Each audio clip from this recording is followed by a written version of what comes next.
যারা একদমই রুটি পারেন না এবং রুটি কিভাবে সংরক্ষণ করে সেটা জানেন না, তাদের জন্য আজকে এই ভিডিও। তাই আশা করি এই ভিডিও দেখলে অবশ্যই রুটি বানানো পারবেন, তাই দেখতে থাকুন। তো আসসালামু আলাইকুম এভরিওয়ান। এই যে প্রথমে আমি এখানে বসিয়ে দিলাম হাঁড়িতে পানি, দিয়ে দিলাম সয়াবিন তেল, দিয়ে ভালোভাবে পানিটা জাল করে নিব এবং এখানে একপাশে আমি আটাটা রেডি করে নিব। আটার মধ্যে আমি দিয়ে দিব লবণ, স্বাদ অনুযায়ী লবণ দিব। তো এখানে আজকে আমি অল্প পরিমাণ আটার ডো করব, রুটি বানাবো, তাই অল্প পরিমাণ আটাই নিয়েছি। তো এখানে আমি অল্প পরিমাণ আটা নিয়েছি এবং সেই পরিমাণেই পানি নিয়েছি। কেউ যদি বেশি নিতে চান তাহলে বেশি পানি নেবেন এবং বেশি আটা নেবেন। তো এই যে এখানে আমার পানিটা বলক আসা পর্যন্ত আমি অপেক্ষা করব। এই যে আমার পানিতে বলক এসে গেছে। তো এই যে পানিটা ভালোভাবে যখন ফুটে যাবে তখন আপনি যে আটাটা রেডি করবেন সেটা দিয়ে দিবেন। আটাটা এই যে আমি এখানে দিয়ে দিব। তো এই যে আটা এই যে ঢেলে দিচ্ছি,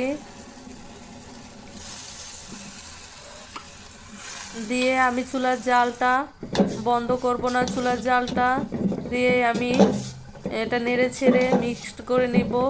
তো এই যে এখানে আমার পানির পরিমাণটা একটু বেশি পড়েছিল, তাই আমি এখানে এক মুঠো আটা দিয়ে দিলাম। যদি মনে হয় পানির পরিমাণ বেশি সেক্ষেত্রে আটা দিয়ে দিবেন।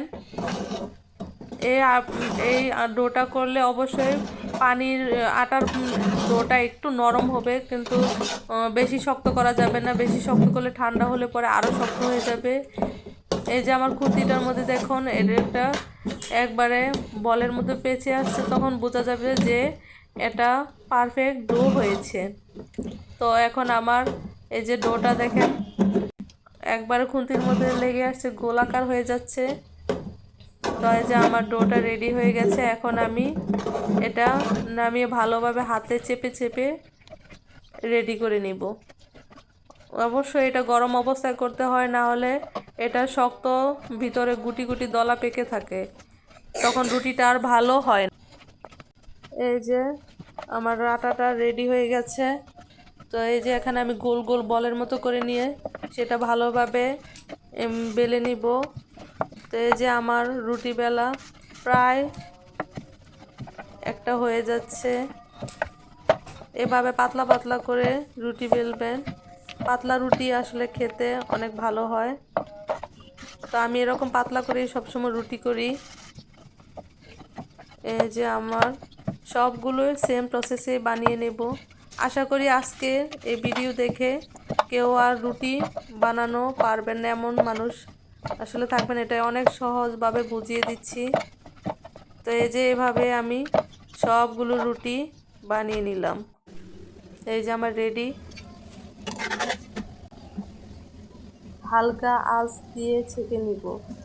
অবশ্যই চুলার জালটা মিডিয়াম রাখতে হবে, কারণ এই রুটিটা পুরো ভেজে রাখা যাবে না। সংরক্ষণের জন্য এই যে আমি যে এরকম দেখাচ্ছি সেম এরকমই করতে হবে। বেশি ভাজলে এটা শক্ত হয়ে যাবে, তাই এই যে এরকম হালকাভাবে ছাড়তে হবে। এই যে এখন আমি আমার সবগুলো ছেঁকে আমি ঠান্ডা করে নিয়ে একটি র্যাপিং পেপারে এরকম করে র্যাপ করে তারপর বক্সের মধ্যে নর্মাল ফ্রিজে রেখে দিব। তো আজকে আমার ভিডিওটা কেমন হলো অবশ্যই জানাবেন এবং ভালো লাগলে সাবস্ক্রাইব করে দিবেন। আল্লাহ হাফেজ।